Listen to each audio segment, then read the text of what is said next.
بخاری مسلم میں حدیث ہے، کسی مسلمان کو کوئی دکھ درد اندیشہ بھی پہنچتا ہے، ذہنی ٹینشن بھی، ٹینجیبل نہیں، نان ٹینجیبل چیز، حتیٰ کہ اس کے پاؤں میں کانٹا بھی چبھ جائے، اس کے بدلے بھی اللہ اس کے گناہوں کو معاف کر دیتا ہے، اس کے درجات بلند ہوتے ہیں۔ تو تکلیفیں تو آتی ہیں، اور نبیوں پہ بھی آئیں، ان کے ماننے والوں پہ بھی آئیں، تکلیف کے بغیر تو اللہ نے چھوڑنا نہیں ہے۔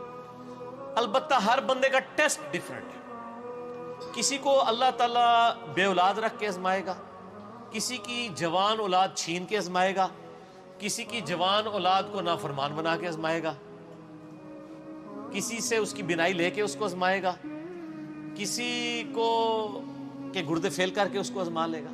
ہر بندے پہ آزمائش ڈیفرنٹ ہے، اور یہ یاد رکھیں یہ جتنی آزمائشیں ہیں نا، یہ اللہ تعالیٰ نے پہلے لوح محفوظ پہ لکھی ہوئی ہیں۔ قرآن پاک میں ایک آیت ایسی ہے جو اس ٹروتھ کو ریویل کرتی ہے، اس کے بغیر تو آپ کڑ کڑ کے مر جائیں گے کہ میرے پہ یہ تکلیفیں کیوں آئیں۔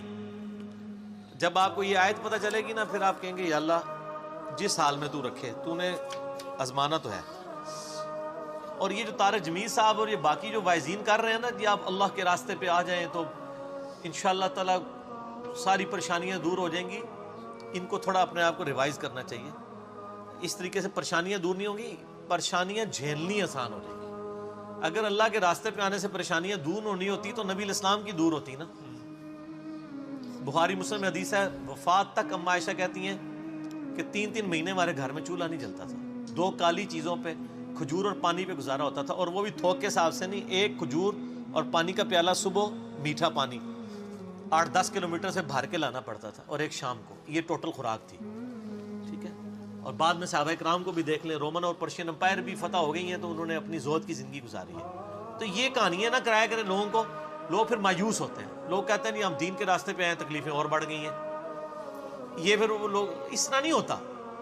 ہاں اس لیے کہا کہ فی الدنیا حسنہ مانگو اور آخرت میں حسنہ مانگو۔ حسنہ کا کیا مطلب ہے کہ رزق کی فراوانی ہو جائے گی؟ نہیں، جس حال میں آپ خوش ہو جائیں گے، جو صحیح مسلم میں حدیث ہے، ہمیشہ اپنے سے نچلے والے کو دیکھو، یوں تمہیں قناعت نصیب ہوگی، اللہ کی نعمتوں پہ شکر کرو گے۔ دنیا میں کوئی شخص کہہ سکتا ہے کہ میرے سے نیچے تو ہی کوئی نہیں ہے؟ سر ہر مسلمان اربوں لوگوں سے اوپر ہے۔ دنیا میں اس وقت بھی 4 ارب لوگ ہیں جن کے دل میں کلمہ نہیں ہے، تو مسلمان اس سے اوپر تو ہے نا۔ پھر اور نعمتیں گننے شروع کریں۔ سر پی سی ہوٹل کا مالک جو ہے وہ مرچ نہیں کھا سکتا، اور میں چنا چاٹ بھی کھا لیتا ہوں، تو میں اس سے بہتر ہوں۔ ایک فیکٹر میں نے کنسیڈر کیا نا۔ اس کے بعد دولت ہے تو کیا کرے گا؟ ڈالر کھائے گا۔ تو ہر بندے کو اللہ نے آزمائش میں ڈالا ہے۔ تو یہ آیت ہے سورۃ الحدید کی آیت نمبر 22 اور 23۔